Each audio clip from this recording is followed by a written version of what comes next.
সিরাতে মুস্তাকিম, এই সোজা সরল পথ বলতে আমরা কোনটাকে বুঝবো? আজকে তো পথ অনেক, যেটা মুহাম্মদ রাসূলুল্লাহ সাল্লাল্লাহু আলাইহি ওয়াসাল্লাম দেখিয়ে গেছেন, স্পষ্ট বলে গেছেন।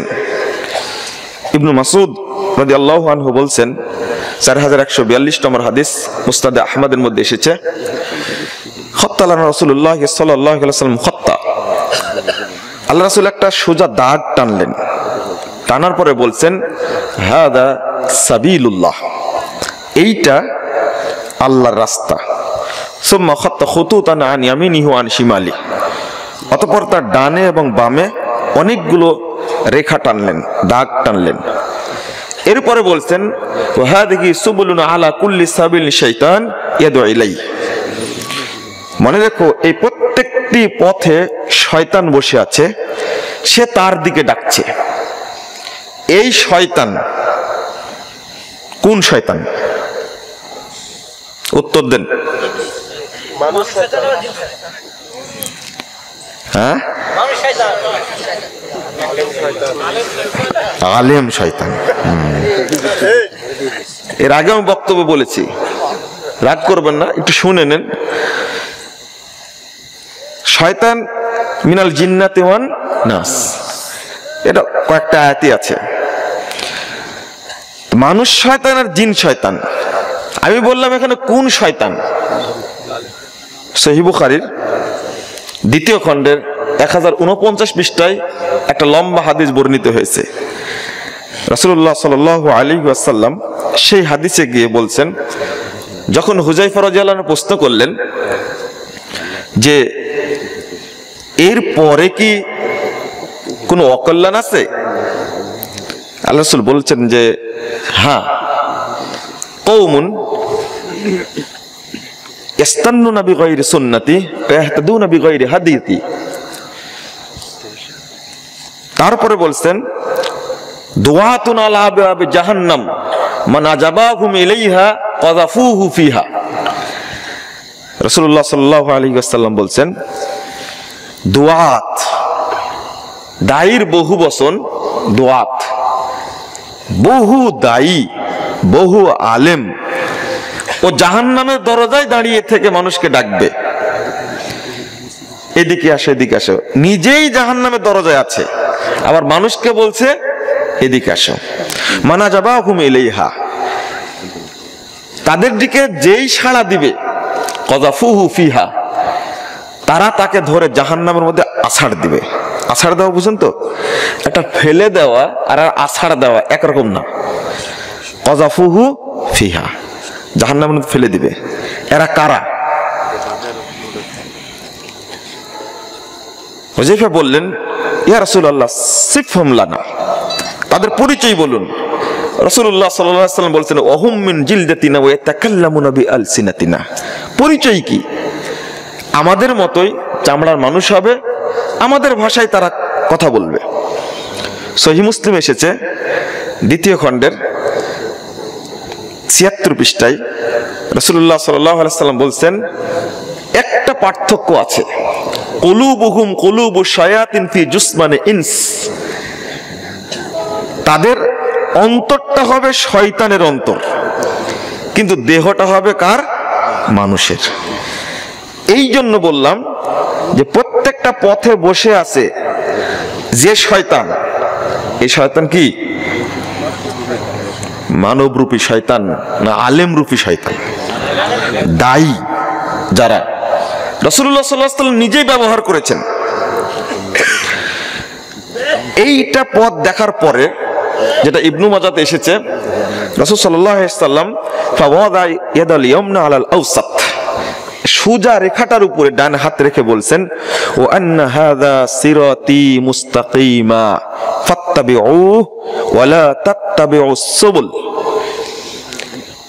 দলিল পেশ করছেন রাসূলুল্লাহ সাল্লাল্লাহু আলাইহি ওয়াসাল্লাম, সূরা আনআম 153 নম্বর আয়াত, ওয়া আন্না হাযা সিরাতি, নিশ্চয় এই সোজা রাস্তাটি আমার রাস্তা, সিরাতি আমার রাস্তা, ফাত্তাবিউহু, তোমরা এই রাস্তারই অনুসরণ করবে, ওয়ালা তাত্তাবিউস সুবুল, অন্য অন্য রাস্তার অনুসরণ করো না।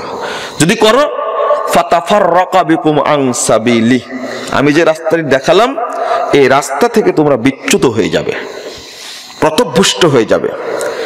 এরপরে যেটা বললেন আল্লাহ রাব্বুল আলামিন বলছেন যালিকুম ওয়াসাকুম বিহি লাআল্লাকুম তাত্তাকুন, এটা আল্লাহর পক্ষ থেকে ওসিয়ত, এটা নসিহত নয়, ওসিয়ত। আল্লাহ ওসিয়ত করছেন লাআল্লাকুম তাত্তাকুন, কোন পথে তুমি পা বাড়াবে, কোন পথে চলবে। তাফসীর করতে গিয়ে মুহাদ্দিসগণ বলছেন যে তাত্তাকুন আন আহলি দাল্লাহ ওয়া আহলিল আহওয়া, যারা পথভ্রষ্ট তাদের থেকে সাবধান থাকো, যারা বেদাতি তাদের থেকে সাবধান থাকো। ওয়াল ফিরাকিদ দাল্লাহ, যত পথভ্রষ্ট দল আছে তাদের থেকে সাবধান থাকো। এটা আল্লাহর পক্ষ থেকে ওসিয়ত। এই জন্য আল্লাহ রাব্বুল আলামিন আমাদের চাইতে বলেছেন ইহদিনাস সিরাতাল মুস্তাকিম। তবে আরেকটা কথা, শুধু চাইলে হবে না, আমাদের একটা স্বভাব আছে যে চাইলেই তো পাবো না। সূরা আনকাবুত একেবারে শেষ আয়াতটি,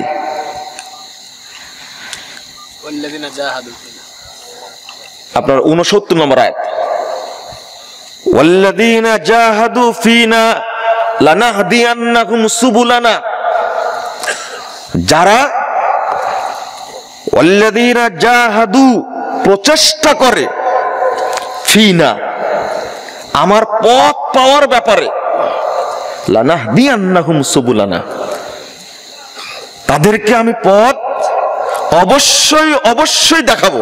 আল্লাহু আকবার, কে বলছেন এটা? আল্লাহ।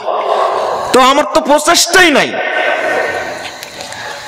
মুখে পান চাবাচ্ছি আর মুড়ি চাবাচ্ছি আর বলছি যে কোনো একটা দলে থাকলেই হলো, যে কোনো একটা পথে থাকলেই হলো, তাই না? বলি না? আল্লাহ বললেন একটা, সাবধান করলেন ওই পথটা চিনার ব্যাপারে। যাই বলেন ইহদিনাস সিরাতাল মুস্তাকিম, এটা একটা দোয়া, মূল জান্নাতের পথ, জান্নাতের পথ যেটা, সেটা চাইতে বলছেন আল্লাহ রাব্বুল আলামিন। কোরআনের আয়াত পড়লে এমনিতেই আসার হয়, এমনিতেই প্রভাব পড়ে। আলহামদুলিল্লাহ, যদি অন্তর থেকে পড়া হয় যে আমি সিরাতে মুস্তাকিম চাচ্ছি, তাহলে আল্লাহ রাব্বুল আলামিন অবশ্যই দিবেন। আর একটা হলো প্রচেষ্টা, আমি তো দেখলাম না, কেন কথাগুলো বললাম? আরেকটু এগিয়ে যাই, ঘুম ঘুম ভাব থাকলে একটু সচেতন হন। এখন বর্তমান যুগটা সবচেয়ে বড় বিভ্রান্তির যুগ। এমন অবস্থা সৃষ্টি হয়েছে, আলোচনাটা করতে চেয়েছিলাম 10টার দিকে, যতটুকু সম্ভব করা যায় কিনা, কিন্তু বড় বড় বক্তা তো অনেক, জায়গা পায়নি ওই জায়গায়।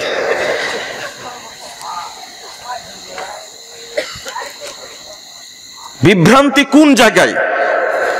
আর কয়েকটি কথা বলে নি, তারপর একটু বিস্তারিত বলছি। আমাদেরকে প্রথম সিরাতে মুস্তাকিম পেতে হবে। আর একজন বললেন যে আমরা সবাই এক ট্রেনের যাত্রী, মক্কায় চলে যাব, কেউ ফার্স্ট ক্লাস, কেউ সেকেন্ড ক্লাস, কেউ থার্ড ক্লাস, কিন্তু গন্তব্য কোথায়? মক্কায়। আমার প্রশ্ন হলো, আপনি কি ওই ট্রেনের টিকিট কেটেছেন না ওই ট্রেনের যাত্রী হয়েছেন? আগে তো এটা নাকি, যাত্রী হওয়ার জন্য টিকিট কাটার দরকার না? First class, second class, third class পরে মক্কায় যাবে এই ট্রেন, এইটা কি আপনি নির্ধারণ করেছেন? আমি মনে বুঝাতে পারলাম না আপনাদেরকে। আগে ওইটা বুঝেন, আমি তো ট্রেনে উঠতেই পারিনি, তো মক্কায় যাব কি করে? আগে পথটা ঠিক করি। উদাহরণ চমৎকার, কিন্তু শুভঙ্করের ফাঁকি, এর মধ্যে বিভ্রান্তি লুকিয়ে আছে। আমি তো তাকে পথ চিনাতে পারিনি। বন্ধুরা আমার, এমন ভাবে বলছেন আল্লাহ রাব্বুল আলামিন, কত শর্ত করছেন। সিরাতাল্লাযীনা আনআমতা আলাইহিম, কাদের উপরে আল্লাহ ইনাম করেছেন, রহম করেছেন। এখানে ছোট্ট কথাই বলি, না বললে হয় না। আমরা এই পথটা পাবো কি করে? 60 বছর যাবত সালাত আদায় করছি জামাতের সাথে, ফরজ সালাতে 60 বছরে একদিনও সূরা ফাতিহা পড়ার সুযোগ হয়নি। বুঝেননি আপনারা? একদিনও সুযোগ হয়নি। আরে নফল সালাত তো সালাত, সেটা আলাদা, কিন্তু আল্লাহর কাছে কাউন্ট হবে কোনটা বেশি? ফরজটা। আরে ফরজে যখন না কুলাবে তখন না নফল, এটা হাদিস দ্বারাই প্রমাণিত। 60 বছর জামাতে সালাত আদায় করছি, সূরা ফাতিহা এত অন্যায় করেছে কেন? এত বিভক্তি, বিশেষ করে উপমহাদেশ কেন্দ্রিক ইসলামের যে অবস্থা, তার মৌলিক কারণ হলো এটা ইহুদি খ্রিস্টানদের একটা, এবং তাদের দালাল যারা দোসর, তাদের একটা গভীর চক্রান্ত মুসলিম উম্মার বিরুদ্ধে। জোটগতভাবে কিভাবে সূরা ফাতিহাকে আউট করে দেওয়া হলো, আশ্চর্য লাগে। যেখানে আমি আল্লাহর কাছে চাইবো ওয়াস্তাইনু বিস-সাবরি ওয়াস-সালাহ, আল্লাহ বলছেন ইন্নাস সালাতা তানহা আনিল ফাহশাই ওয়াল মুনকার ওয়া লাযিকরুল্লাহি আকবার। আল্লাহকে স্মরণ করার সর্বশ্রেষ্ঠ জায়গা কোনটা? সালাত। সালাতের মধ্যে আমি বলতে পারলাম না আল্লাহকে 60 বছর যাবত ইহদিনাস সিরাতাল মুস্তাকিম। কেন বললাম? ইহুদি খ্রিস্টানদের চক্রান্ত। 1 নম্বর, গায়রিল মাগদুবি আলাইহিম ওয়ালাদ-দাল্লিন। মাগজুব হলো ইহুদিরা, দাল্লিন হলো খ্রিস্টানরা। কারণ ইহুদি খ্রিস্টানরা চায় না যে পৃথিবীর প্রত্যেকটি মুসলিম প্রত্যেকটি রাকাতে সূরা ফাতিহা পাঠ করুক আর আল্লাহ ইহুদি খ্রিস্টানদের উপরে গজব নাজিল করুক। ইহুদি খ্রিস্টানরা চায় এটা? এটা কখনোই চায় না। অত্যন্ত সুকৌশলে যে হাদিসগুলো তৈরি করা হয়েছে, এখানে মাসালার মধ্যে ঢুকে গেলাম আমি। আবার ইবনু মাজার হাদিস 60 নম্বর পৃষ্ঠাটা খুলেন, মুহাম্মদুর রাসূলুল্লাহ সাল্লাল্লাহু আলাইহি ওয়াসাল্লাম বলেছেন, ইহুদি খ্রিস্টানরা মুসলমানদের যে বিষয়টি বেশি বিদ্বেষ প্রদর্শন করে সেটা কি? আমিন বলা। আর একটা হলো সালাম দেওয়া। আমিন বললে সহ্য করতে পারে না। কি আশ্চর্য ফতোয়া! আজ বুড়াদেরকে না বুঝাতে পারলে তো যুবকদেরকে বুঝাতে পারবো? পারবো না? মৌলবী আর মুরব্বী এই 2 শ্রেণীর মানুষকে পথে আনা যায় না, বাকিদের আনা সহজ হয় আলহামদুলিল্লাহ। আমি মৌলবীদের কথা বলছি না। এই 2 শ্রেণীর মানুষ ভুল তো সংশোধন করবেই না, বরং ভাবখানা দেখলে, আর আমি তো প্রফেসর, আমি তো ডক্টর, আমি তো মাদানি, আমি তো মাস্টার্স পাস, আমি তো অনার্স পাস, রাসূলের কোনো পাশই ছিল না, অত তার চেয়ে আমি বেশি জ্ঞানী। নাউজুবিল্লাহ, আস্তাগফিরুল্লাহ। ভাবখানা এরকম দেখায়। এই জন্য বলছি, এই মুরব্বী আর মৌলবী দুইজনকে না বুঝাতে পারলে বাকি শ্রেণীর মানুষকে বোঝানো যায় আলহামদুলিল্লাহ।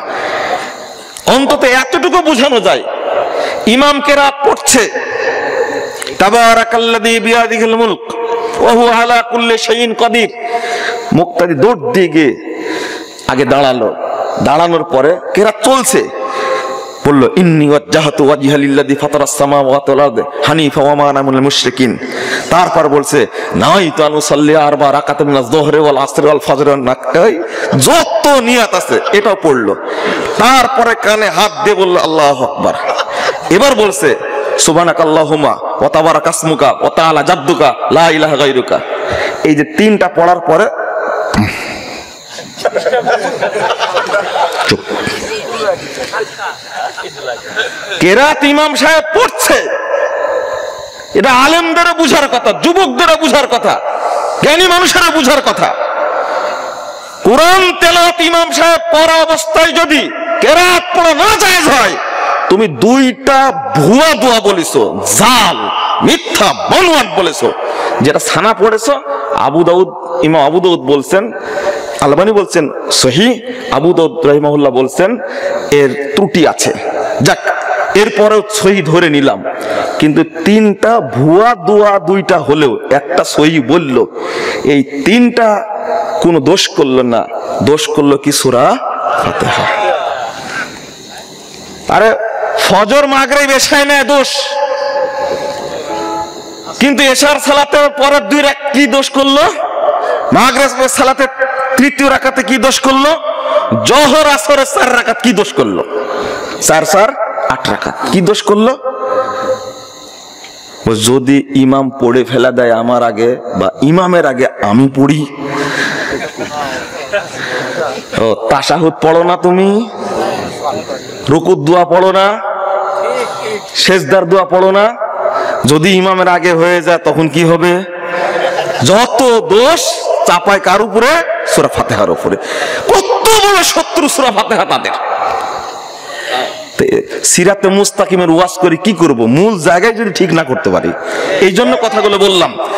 আসলে মুসলিম উম্মাহ যেন জান্নাতের পথে চলতে না পারে, ইহুদি খ্রিস্টানরা একটা সূক্ষ্ম চক্রান্ত এটা।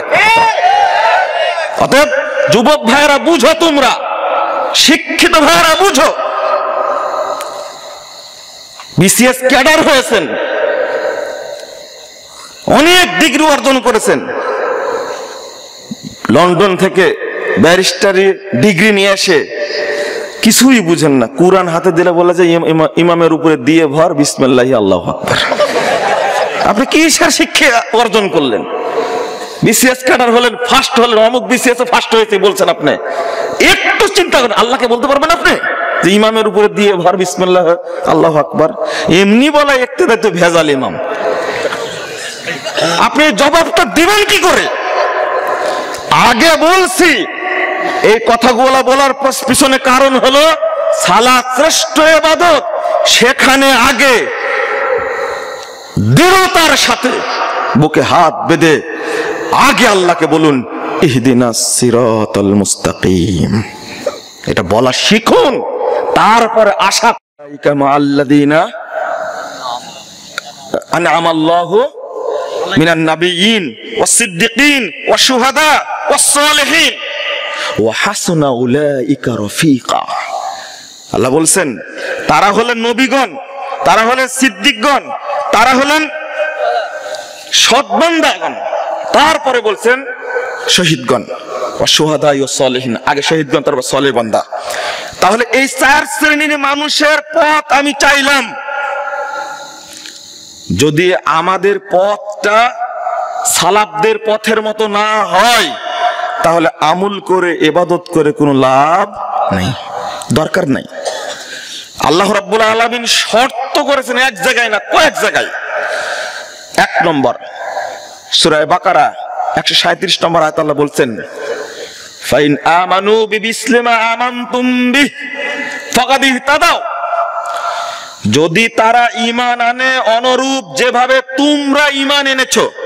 আল্লাহ বলছেন সাহাবা কেরামকে, তোমরা যেভাবে ঈমান এনেছো তারা যদি ওইভাবে ঈমান আনে তাহলে তারা হেদায়েত পাবে।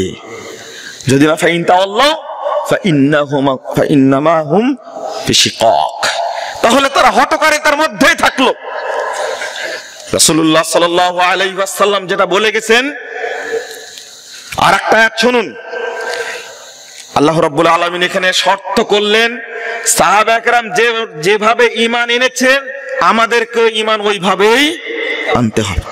এটা হলো বড় শর্ত। যদি না আনি তাহলে আমরা হেদায়েত তবে সাবিলা মান আনাবা ইলাইয়া।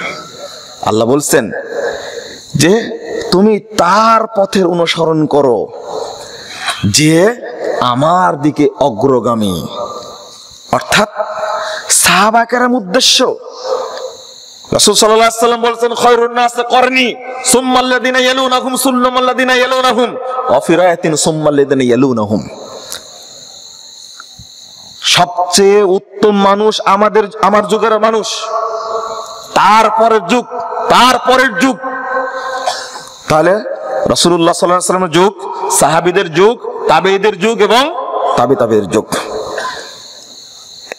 ইবনু তাইমিয়া রাহিমাহুল্লাহ তিনি এত চমৎকার কথা বলছেন, as-সালাফ আল-মুমিনুন আল-মুনিবুন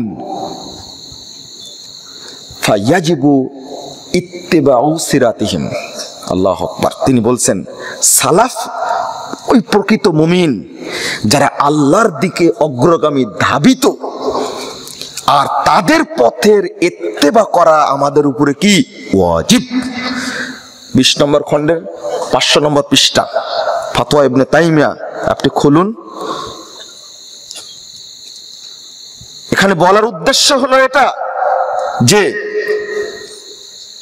শুধু এই আয়াত আমরা সূরা তাওবার 119 নম্বর আয়াত পড়ে বলি কি, ইয়া আইয়ুহাল্লাযীনা আমানু কুনু মা'আস সাদিকিন, তোমরা সত্যবাদীদের সাথে থাকো। আমি পীর, আমার বাপ পীর, আমার দাদা পীর, তার দাদা পীর, তার দাদা পীর, অতএব তাদের সাথে থাকো। এই কত বড় গাঁজাখুরি ব্যাখ্যা, চিন্তা করতে পারছেন আপনি? হ্যাঁ, ব্যাখ্যার তো একটা সীমা আছে। আল্লাহ রাব্বুল আলামিন বললেন আনসার এবং মুহাজিরদেরকে সাদিকিন বলেছেন, বিশেষ করে মুহাজিরদেরকে বলতেন সাদিকিন। অর্থাৎ মুহাজির, সূরা তাওবা 100 নম্বর আয়াত, আস-সাবিকুনাল আউয়ালুনা মিনাল মুহাজিরিন ওয়াল আনসার ওয়াল্লাযীনা ইত্তাবাউহুম বিইহসান। আল্লাহ রাব্বুল আলামিনের কত বড় দয়া যে যাদেরকে, আমাদেরকে যারা আমরা কোরআন এবং সহিহ হাদিসের অনুসরণ করি, আল্লাহ যে তৌফিক দান করেছেন, এই জন্য আল্লাহ শুকরিয়া আদায় করি, বলি কি আলহামদুলিল্লাহ, আলহামদুলিল্লাহ। এখানে একটা কথা ভুলে গেছি, আমরা বলতে ভুলে গেছি, সহিহ আকীদা কথাটা খুব পরিচিত। সহিহ আকীদা, তাই না? যেমন সহিহ পীর ছিল, এখন সহিহ আকীদা হয়েছে। আমি আপনাকে বলবো, এই ভাষাটা বলবেন তার মানহাজ কি সহিহ? আমি মনে বোঝাতে পারিনি। মানহাজ কি সহিহ? মানহাজের কথা আগেই বলেছি, তার সাথে যোগ দিবেন মানহাজুস সালাফ। ইমাম বুখারী রাহিমাহুল্লাহ সালাফ শব্দ দ্বারা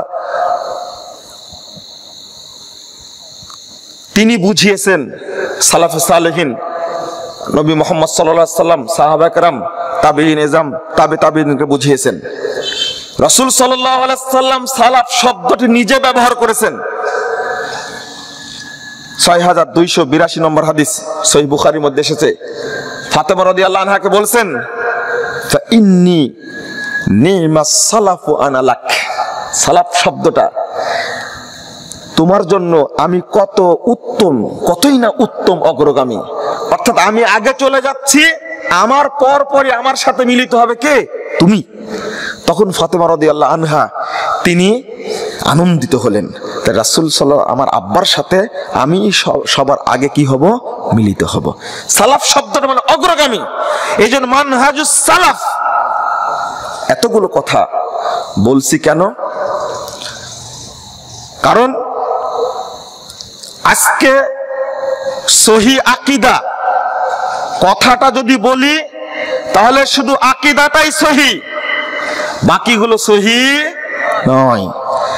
কিন্তু যদি বলি মানহাজ সহিহ কিনা, তাহলে তার জন্য সব কিছু চলে আসবে। সিরাতে মুস্তাকিমে চলার জন্য যা দরকার, মানহাজ শব্দটা বললে সেটা আসবে। আমরা আগে বলতাম, আগে আকীদা বুঝেন, আগে তাওহীদ বুঝেন, কিন্তু আজকে বলছি আগে মানহাজ বোঝার চেষ্টা করেন। মানহাজ সহিহ কিনা সেটা দেখেন, মাযহাব না। কিন্তু বক্তব্য দিলাম আকীদার, আলোচনা করতে করতে যাচ্ছে। এতদিন শুনলাম আকিকা করতে হয় 7 দিনে, ছাগল দিয়ে করতে হয়, বুঝাতেই পারিনি। মানে আলোচনা হয়েছে কিসের উপরে? আকিদার উপরে। আর মানুষ আলোচনা করতে যাচ্ছে কি নিয়ে? যে আকিকা, যে কি আলোচনা করলাম। এখন আমি মানহাজ বলছি, আপনারা বুঝবেন না আবার, আহলে হাদিসের মাযহাব মানেই না, এটা মাযহাবের আলোচনা করলেন। মাযহাব না কিন্তু কি মানহাজ। এই জান্নাতের পথ, প্রশস্ত পথ, এটার আলোচনা করছে মানহাজ। পার্থক্যকে কিভাবে খুব সুন্দর পার্থক্য তুলে ধরেছেন প্রখ্যাত বিদ্বান, হানাফি বিদ্বান আব্দুল্লাহ লাখনবী রাহিমাহুল্লাহ আরাফ ওয়াত তাকমিল গ্রন্থের মধ্যে। আমি একটু পরে বলছি। কারো আকীদা সহিহ বলে বেড়াচ্ছে আমার আকীদা সহিহ, তাওহীদ ঠিক আছে, কিন্তু ওই লোকের মানহাজ সহিহ না। আপনি বলবেন কি কথা বলছেন?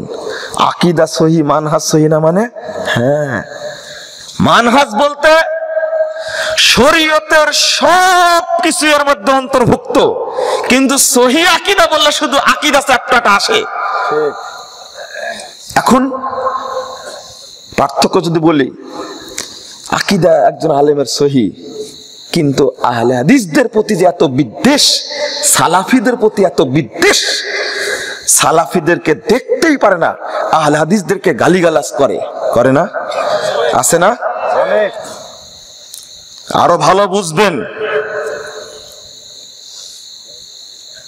সেটা হলো ফরিদপুরের মসজিদ ভেঙ্গে দেওয়া হলো, আর একজন বলছে ওটা মসজিদ ছিল কিনা সন্দেহ আছে। আরে দেখো, মসজিদ ছিল না তুমি বলো, মাদ্রাসা পুরানো জায়েজ কিনা তুমি বলো আগে। কি মাদ্রাসা পুরানো জায়েজ? মসজিদটা ভেঙ্গে দিল, ছোট্ট একটা মেম্বার আছে, তোমার চোখে পড়েনি? সারা পৃথিবীর কোটি কোটি মানুষের চোখে পড়েছে, তোমার চোখে পড়লো না কেন? এটা তোমার মানহাজ সহিহ না, তোমার আখলাক সহিহ হতে পারে। কেন এটা বললো? 2, মসজিদ আল্লাহর ঘর, জোরে আমিন বলা, বুকে হাত বাঁধা, রফুল আয়দান করা যদি অপরাধ হয়, আর এই অপরাধের কারণে যদি মসজিদ ভেঙে দেওয়া হয়, তারা সুযোগ পেলে শিয়াদের মতো কাবা ঘর ভেঙে দিবে ওরা। আমি সেই দিনই বক্তব্য, তারপরে 2 দিন পরে জুমার খুতবায় বলেছি, যারা এই কুলাঙ্গারের মতো মুসলমান দাবি করে, যারা মসজিদকে এইভাবে টুকরো টুকরো করে ছিন্ন ভিন্ন করে শেষ করে গেছে, বুখারী ছিল, মুসলিম ছিল, কোরআনের পাতা কোরআন ছিল, সেখানে সবগুলো ফেলে দিয়েছে, কত রাগ গুসা, টিনগুলোকে কুবায় কুবায় কেটেছে। এরা কখনো মুসলমান হতে পারে না, এরা ইহুদি খ্রিস্টানদের কেউ খারাপ না। এদের ব্যাপারে কথা বলবে না কেন? প্রথম বলার দরকার ছিল জাতীয় মসজিদ বাইতুল মুকাররম থেকে, বলেছে না? বলেনি? নীরব সমর্থন দিচ্ছে তারা। আহলে হাদিস ভাইরা, আপনারা সারা দেশে যত আহলে হাদিস আছে আলহামদুলিল্লাহ, একটা ঝাঁকুনি দিলে অনেক কিছু করা যায়। কিন্তু আমিও তো আলোচনা করি, কিন্তু আমরা যারা মানুষের সামনে দাঁড়াই, আমরা ব্যর্থ, এক টেবিলে বসতে ব্যর্থ হয়েছি, আল্লাহর কাছে আমরা জবাব দিতে পারবো না, জবাব দেওয়ার সুযোগ নাই। আমি যত বড় আলেম হই না কেন, আহলে হাদিস মসজিদ নাম আহলে হাদিস না, কিন্তু কোরআন এবং সহিহ হাদিসের চাষ সেখানে হয়। কিছু মানুষ তৈরি হয়েছে, ওই মসজিদে একদিন এমন ভূমিকা পালন করবে, ফরিদপুর সহ আশেপাশের জেলাগুলিতে কোন বেদাতি থাকবে না ইনশাআল্লাহ, কোন মাজার পূজা থাকবে না ইনশাআল্লাহ, কবর পূজা থাকবে না, পীর পূজা থাকবে না, শিরক পূজার গোষ্ঠী থাকবে না, সবগুলো আহলে হাদিস হয়ে যাবে ইনশাআল্লাহ। একদিন টাইম আসবে ইনশাআল্লাহ। কিন্তু আমাদের যে দায়িত্ব ছিল ঐক্যবদ্ধভাবে দাঁড়িয়ে যাওয়া, প্রধানমন্ত্রী বরাবর অন্তত স্মারকলিপি দেওয়া। আহলে হাদিসরা আলেমরা ঐক্যবদ্ধ হয়েছে। 24 ঘন্টার মধ্যে আমি বলেছি বক্তব্যে, আমি এতটুকু বলতে পারি, আল্লাহ তোমার কাছে বদদুয়া করতে পারবো, আর কিছু করতে পারবো না।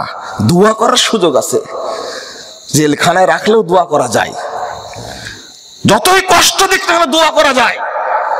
মাজলুমের দোয়া আল্লাহ কখনো ফেরত দেন না। দোয়া একদিন কবুল হবে, ইনশাআল্লাহ হবে। আপনি চিন্তা করেন একটু, আমি সহি আকীদার কথা বলছি, কিন্তু মসজিদ পুড়িয়ে দেওয়া হলো, আমার মুখ থেকে একটা কথা বের হলো না। ব্যাখ্যা দেওয়া হলো কি, আরেক কুলাঙ্গার বলছে, ওকে আমি কুলাঙ্গারই বলবো, বলে এটা হলো মসজিদে জেরা। মসজিদে জেরা তার ভেঙ্গে দিয়েছে। তুই তওবা কর, না হলে তোর উপর আল্লাহ গজব নাজিল করবে। আল্লাহ যদি হেদায়েত নসিব থাকে তোর, আল্লাহ তোকে যেন হেদায়েত দেয়। আল্লাহর ঘরকে তুই মসজিদে জেরা বললি কেন? মসজিদে জেরা কাকে বলে? যেখানে ইসলামের বিরুদ্ধে, কোরআন সুন্নাহর বিরুদ্ধে, নবী রাসূলের বিরুদ্ধে সমালোচনা হয়, ইসলামের ক্ষতি করার উদ্দেশ্য হয়, সেইটাকে মসজিদে জেরার বলা হয়। ওখানে কি রাসূল সাল্লাল্লাহু আলাইহি ওয়াসাল্লামের বিরুদ্ধে বলা হয়, না রাসূলের সুন্নাহ প্রতিষ্ঠা করার জন্য তারা সংগ্রাম করছে? তোমরা 14 গোষ্ঠী মিলে বাংলাদেশটাকে শিরক বিদআতের আখড়া বানানোর চেষ্টা করছো। একজন আহলে হাদিস বাংলাদেশে থাকলে সে শিরক বিদআতের আখড়া ভাঙার চেষ্টা করে মৃত্যু পর্যন্ত, ইনশাআল্লাহ।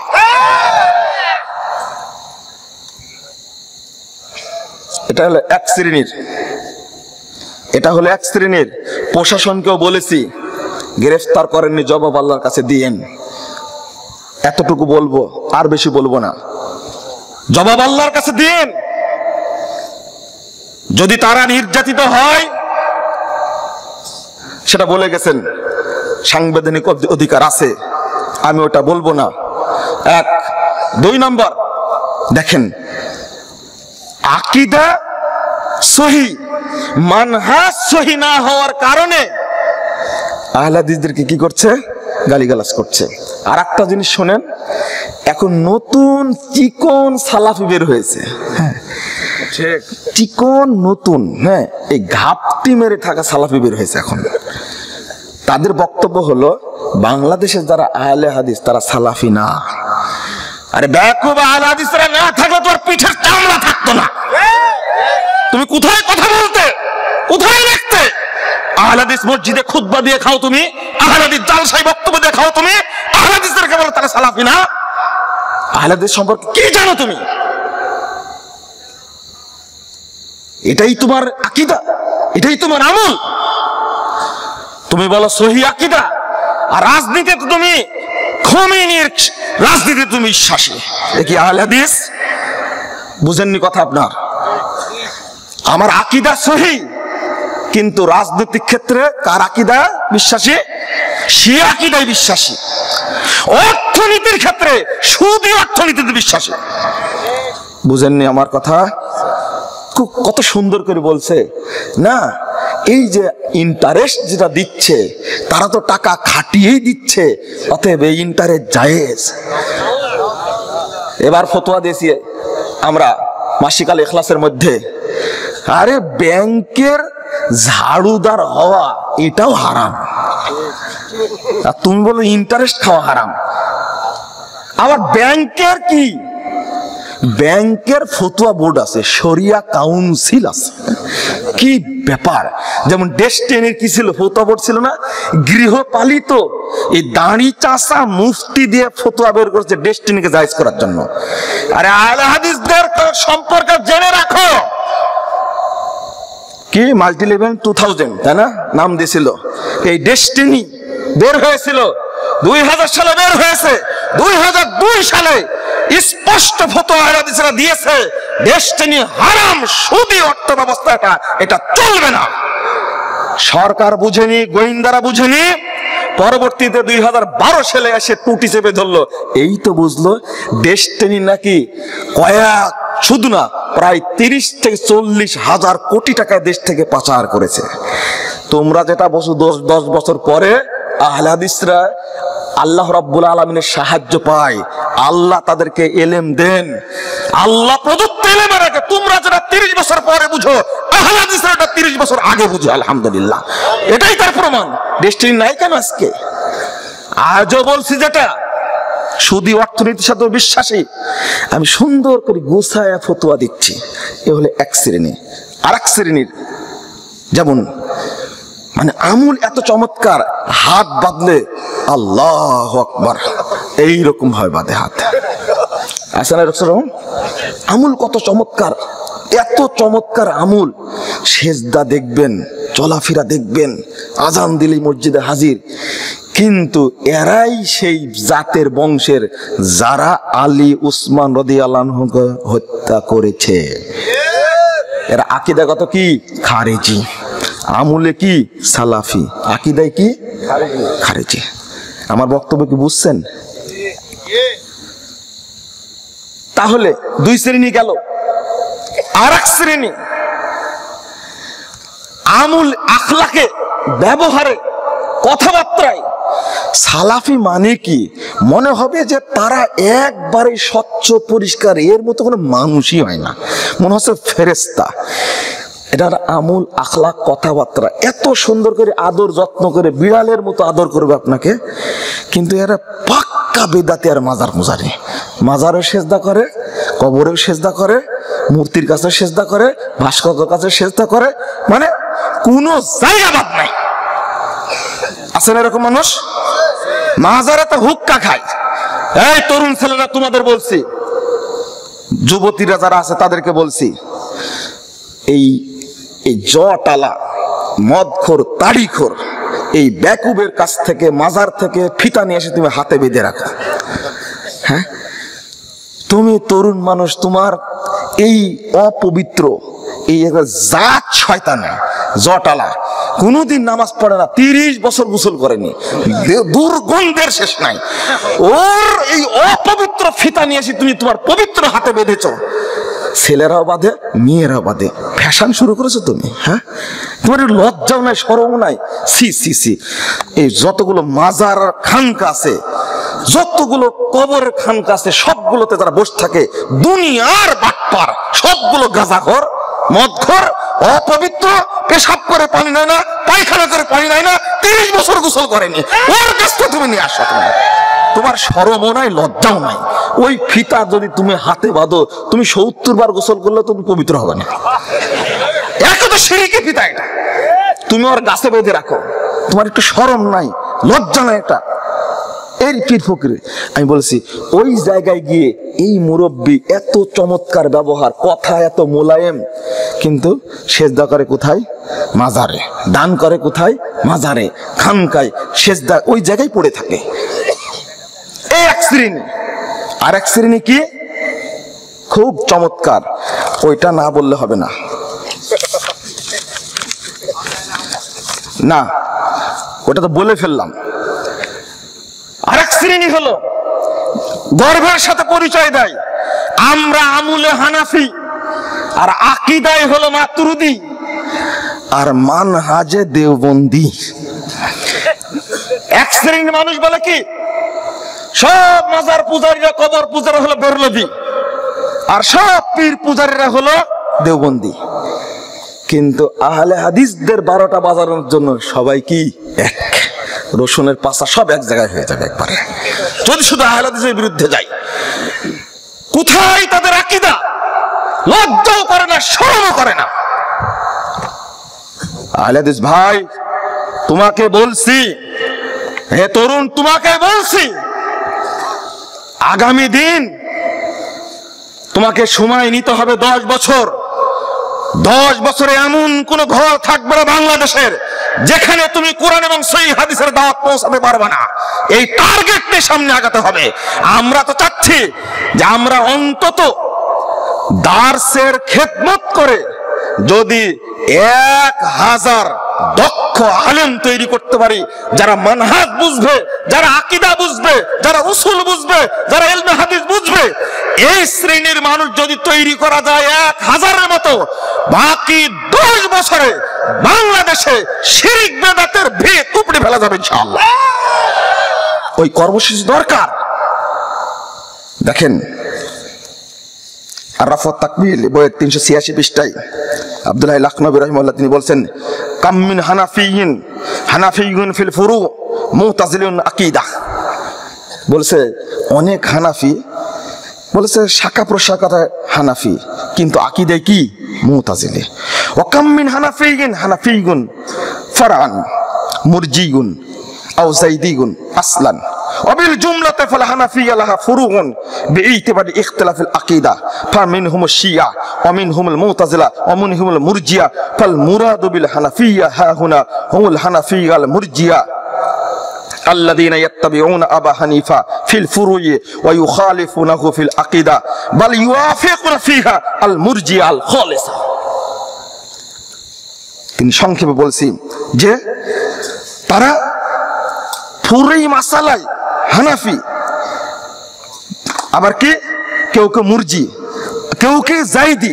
জাইদি মানে শিয়াদের একটা উপদলের নাম কি জাইদি। আসলে যদি বলে ওয়াবিল জুমলাতে ফিল হানাফিয়া লাহা ফুরুউন বিইতিবারি ইখতিলাফিল আকীদা, হানাফিরা অনেকগুলো ভাগে বিভক্ত আকীদার কারণে। তারপর বলছে ফামিনহুমুশ শিয়া, ওদের মধ্যে শিয়া আছে, মুতাজিলা আছে, মুরজিয়া আছে। ফাল মুরাদু বিল হানাফিয়া হা হুনা, এখানকার যে আলোচনা সেটা হুমুল হানাফিয়াল মুরজিয়া আল্লাযিনা ইয়াত্তাবিউনা আবু হানিফা ফিল ফুরু ওয়া ইউখালিফুনা ফিল আকীদা। বলছে যে তারা ফুরু মাসালার ক্ষেত্রে হানাফি ইমাম আবু হানিফার অনুসরণ করে, কিন্তু আকীদার ক্ষেত্রে কি মুরজিয়া। এই কথা কি আমার আব্দুল্লাহ লাখনবী রাহিমাহুল্লাহ তিনি নিজে এই কথা বলছেন তার নিজের বইয়ের মধ্যে। মানে আরো পরিষ্কার হয়নি, আমি দাবি করছি আমি আমালান কি আমলে কি হানাফি, আকীদায় কি মাতরুদি, একটা দলের নাম, ফেরকার নাম, আর মানহাজে কি দেওবন্দি। কি চমৎকার ভাগ করে ফেলেছি আমরা, দারুণ একটা ভাগ করে ফেলেছি। আর একটা ভাগ যেটা বললাম সেটা হলো চিকন সালাফি। চিকন সালাফি বলতে যেটা বুঝাচ্ছি আমি, এদের মধ্যে আমলে কিন্তু মুরজিয়ার গন্ধ আছে, আর আকীদায় কিন্তু খারেজিদের গন্ধ আছে। আমি এই কথাটুকু বলে রাখলাম, আপনি বিশ্লেষণ করবেন। তবে আমি লিখে ফেলেছি, অনেক আগে লিখে ফেলেছি। বাস্তবে সালাফি কোন বিদ্যালয়ের একটু ত্রুটি দেখলে হুট করে বলে দেবে খারেজি হয়ে গেছে। আশ্চর্য, বলতে পারো এটা ভুল হয়েছে, খারেজি বলবে কেন তুমি? খারেজির সাথে সালাফি বিদ্যানের কোন তুলনা হয় বলেন দেখি? এই জন্য আমি বলতে চাচ্ছি এখানে আমাকে আপনাকে অত্যন্ত শক্তভাবে মানহাজটাকে আঁকড়ে ধরতে হবে, অন্যথা কোনো পথ নাই, কোনোই পথ নাই।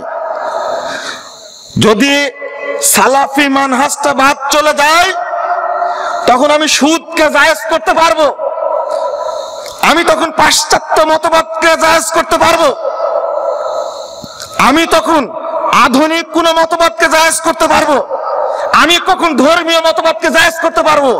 কিন্তু যদি সালাফদের ক্ষেত্রে আমি সালাফি, যখন মানহাজ শব্দটা উল্লেখ করেছেন আল আকীদা আস-সাহিহা আলা মানহাজিস সালাফ, তারপরে ওয়াল আমাল ওয়াল আখলাক ওয়া শুয়ুনি কুল্লিহা আলা মানহাজিস সালাফ। আমার আকীদা হবে সালাফি মানহাজের আলোকে, আমার আমল হবে সালাফি মানহাজের আলোকে, আমার সমাজনীতি মানহাজুস সালাফের অর্থাৎ সালাফদের মানহাজের আলোকে হবে, আমার রাজনীতি হবে সালাফদের মানহাজের আলোকে, আমার অর্থনীতি হবে সালাফদের মানহাজের আলোকে, আমার আখলাক হবে সালাফদের মানহাজের আলোকে। অর্থাৎ সকল বিষয়ে ফিরে যেতে হবে তিন যুগের মানুষের দিকে। আমি কি বুঝাতে পেরেছি? এর বাহিরে যখন আমি যাব তখন কি হয়ে যাব? পথভ্রষ্ট হয়ে যাব, এতে কোনো সন্দেহ নাই। আল্লাহ বলছেন ওমাই ইউশাকিকির রাসূল মিন বাদি মা তাবায়্যানা লাহুল হুদা ওয়া ইয়াত্তাবি গায়রা সাবিলিল মুমিনিন নুওয়াল্লিহি মা তাওয়াল্লা ওয়া নুসলিহি জাহান্নাম ওয়া সাআত মাসীরা। 115 নম্বর আয়াত সূরা নিসার মধ্যে খুলুন। আল্লাহ শর্ত করেছেন হেদায়েত প্রকাশিত হওয়ার পরে আমি দেখতে পাচ্ছি সহিহ বুখারী, মুসলিম, আবু দাউদ, নাসাই, তিরমিজি, ইবনে মাজাহ সহিহ হাদিসের ভান্ডার আমার সামনে উপস্থিত। রাসূলকে আমি মানছি না, ওয়ায়াত্তাবি গায়রা সাবিলিল মুমিনিন। এখানে যেটা ব্যাখ্যা দিতে চাচ্ছি, সালাফরা কোরআন এবং সহিহ হাদিসের যে ব্যাখ্যা দিয়েছেন ওই ব্যাখ্যা আমাকে গ্রহণ করতে হবে, এর বাইরে বোঝা যাবে না। তাহলে কি হবে? দুইটা শর্ত। ওয়ায়াত্তাবি গায়রা সাবিলিল মুমিনিন, সাহাবা কেরাম তাবেঈন এজাম যে পথে চলেছেন এই পথের উল্টা যদি কেউ চলে, নুসলি ফানুয়াল্লিহি মা তাওয়াল্লা, ও যেদিকে চলতে চায় আমি চলার সুযোগ করে দেব, ওয়া নুসলিহি জাহান্নাম, অতঃপর তাকে আমি জাহান্নামে নিক্ষেপ করব। নাউজুবিল্লাহ। এখন যেটা প্রসঙ্গ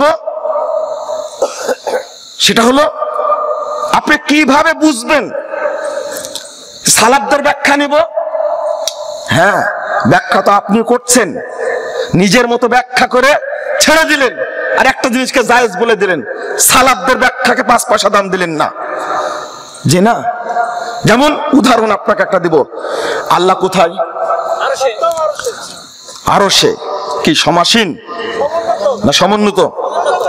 ছোট্ট একটু পার্থক্য দেখেন, কত জায়গায় এসেছে ফাস্তাওয়া আলাল মিম্বার, আল্লাহ রাসূল সাল্লাল্লাহু আলাইহি ওয়াসাল্লাম মেম্বার উপরে বসলেন। তো সমাসীন মানে তো বসা, উপবেশন করা। কিন্তু আল্লাহর ক্ষেত্রে কি? আমি সালাফদের ব্যাখ্যা বুঝলাম না কেন? কি চমৎকার ব্যাখ্যা দিয়েছে দেখছেন। মানুষকে পথভ্রষ্ট করে কি করে? লা ইলাহা ইল্লাল্লাহ অনুবাদ করতে গিয়েই 12টা বাজেছে এই কলরবের গান দিয়ে। লা মাবুদা ইল্লাল্লাহ বিহাক্কিন ইল্লাল্লাহ না বলে গান বলছে কি? হাসবি রব্বি জাল্লাল্লাহ, লা মাহবুবা লা মাওজুদা ইল্লাল্লাহ, লা মাকসুদা ইল্লাল্লাহ, লা মাহবুবা ইল্লাল্লাহ, লা নাখাফু ইল্লাল্লাহ। লা ইলাহা ইল্লাল্লাহর অর্থ করেছে এই চারটাই ভুল হয়েছে। অর্থ হবে কি? লা মাবুদা বিহাক্কিন ইল্লাল্লাহ। ছাত্র ভাইরা, তোমরা জানো লা ইলাহা, এই ইলাহ শব্দটা হলো এনাফি জিনসের ইসিম। এর খবর কই? খবরটা এর মধ্যে আছে বিহাক্কিন। 33 নম্বর আয়াত সূরা লুকমান আল্লাহ বলছেন ওয়া যালিকা বিআন্নাল্লাহা হুয়াল হক।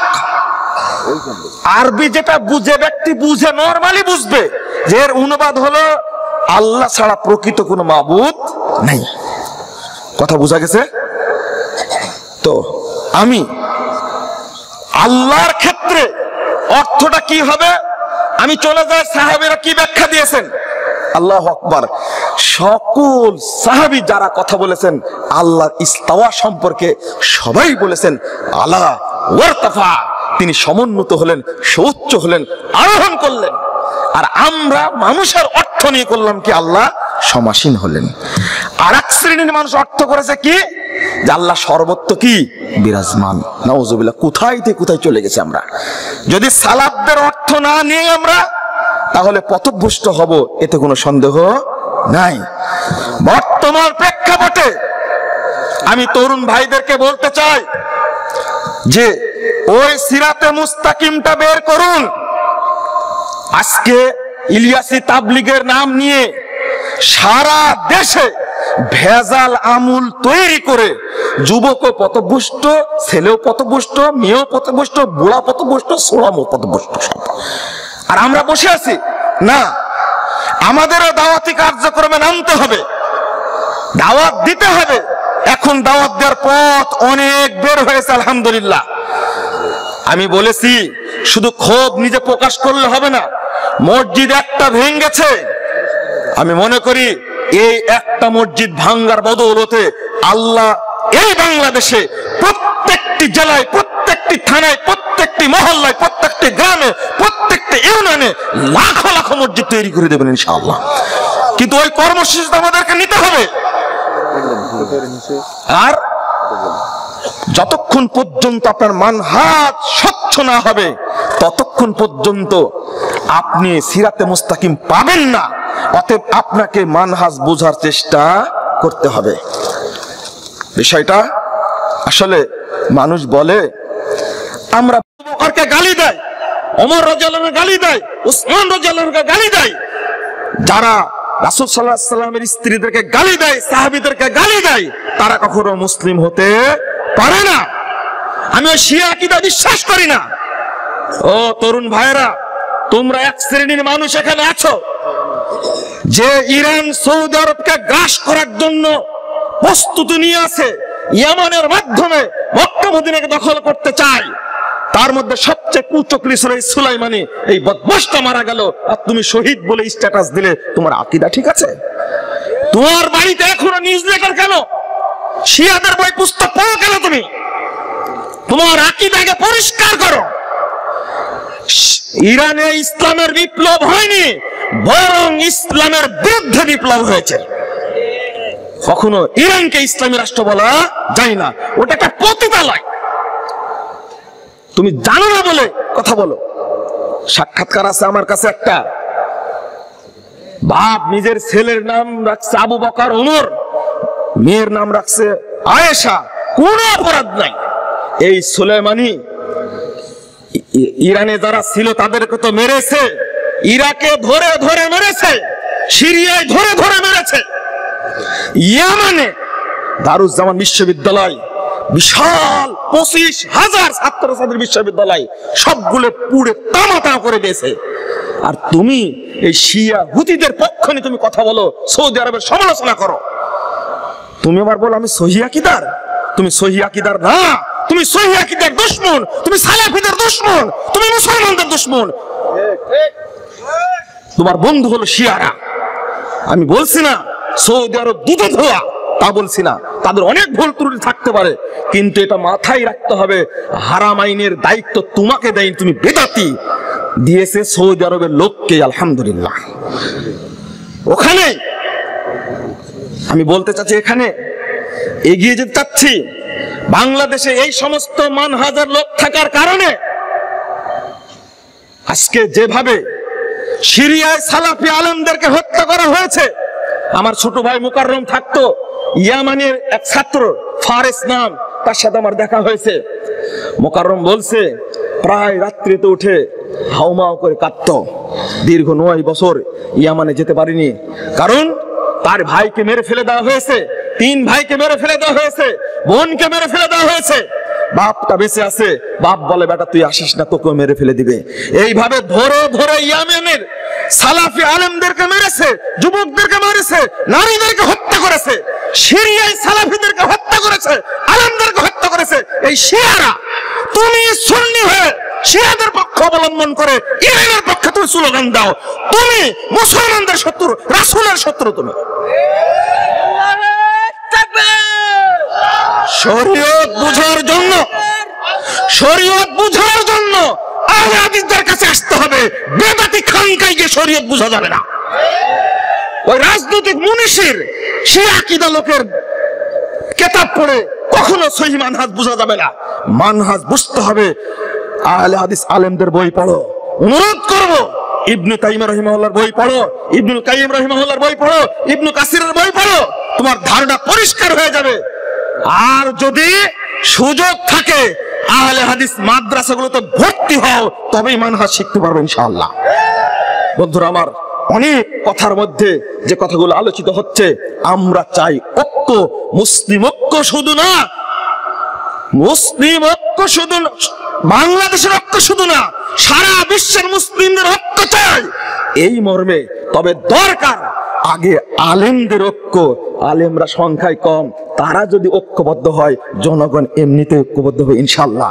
তবে শর্ত দেয়া গেলাম, সেটা হলো মানহাজুস সালাফ, সালাফি মানহাজের উপর ঐক্য হবে, না হলে সম্ভব না।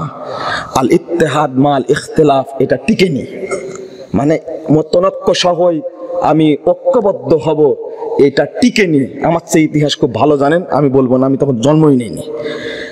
ওটা যখন টিকেনি, যদি মানহাজটা ঠিক থাকে ঐক্যটা শক্ত হবে ইনশাআল্লাহ। সহজে বাংলাদেশ থেকে ইসলামকে তুড়ি মেরে উড়িয়ে দিতে পারবে না ইনশাআল্লাহ। কারণ বাংলাদেশের মুসলিমরা ইসলামী চেতনায় বিশ্বাসী। আল্লাহ তুমি এই দেশকে নির্ভেজাল তাওহীদের দেশ হিসেবে কবুল করো, আমিন। আল্লাহ তুমি এই দেশকে মাদক মুক্ত, সন্ত্রাস মুক্ত, জঙ্গিবাদ মুক্ত দেশ হিসাবে তুমি কবুল করে নাও, আমিন। এখানে একটা কথা বলি, ছুটে গেছে। আহলে হাদিসরা যখন দাওয়াতি কাজ করে থানায় থানায় জেলায় জেলায়, এক শ্রেণীর টুপিওয়ালা, এক শ্রেণীর মসজিদের খতিব, ইমাম আহলে হাদিসদেরকে জঙ্গি সন্ত্রাসী বানানোর জন্য থানায় লিস্ট দিয়ে থাকে। এরা হলো জাতির শত্রু, দেশের শত্রু। এরা এই দেশকে উত্তপ্ত করতে চায়। তারা আহলে হাদিসরা জেএমবি জঙ্গি কোথায় পেয়েছো? আহলে হাদিসরা ওপেন দাওয়াতি কাজ করে থাকে। গোয়েন্দারা জানে আমাকে জেএমবি বলে লিস্ট দিয়েছে। কত বড় মুনাফিক চিন্তা করেন। আমার হাতের লেখা বই ভ্রান্তির বেড়া দিলে একমত দিন, পুরো বইটা অধিকাংশ লেখা এই জেএমবি চরমপন্থী খারেজিদের বিরুদ্ধে লেখা। উনি বললেন এই বইটা পুরস্কার পেয়েছে। এই বই লেখে 20,000 টাকা পরে 2005 সালের 15 ডিসেম্বর তারিখের ঘটনা বলছে। আমার 14 পুরুষ আহলে হাদিস আর আমাকে বলছে কি জঙ্গি। এ কি সহ্য করা যায়? এ কত বড় মিথ্যাবাদী বলেন তো দেখি, কত বড় মিথ্যা। আর আহলে হাদিস মসজিদ গুলোকে পরিচয় করে কি বলে জানেন? এটা হলো শিয়া মসজিদ। রিকশাওয়ালা কি জানে শিয়া মসজিদ কোনটা? ভ্যান চালক কি জানে? কে শিখাইছে এইগুলো বলেন তো? ওই পাগড়িওয়ালারা শিখাইছে। আল্লাহ ওদেরকে হেদায়েত দান করুন, আমিন। আমি আল্লাহর কাছে চাই, আল্লাহ তুমি আমাদেরকে এই বাংলাদেশটাকে কবুল করো, আমাদের জন্য নির্ভেজাল তাওহীদের বাংলাদেশ আল্লাহ তুমি কবুল করো। যারা কোরআন এবং সহিহ হাদিস বিরোধী কথা বলে তাদের তুমি হেদায়েত দান করো। যারা শিরক বিরোধের সাথে জড়িত আল্লাহ তুমি তাদেরকে হেদায়েত দান করো। আজকের প্রোগ্রামটা মাদ্রাসার উদ্দেশ্যে দারুল উলুম সালাফিয়া এই নদমাটা প্রতিষ্ঠিত।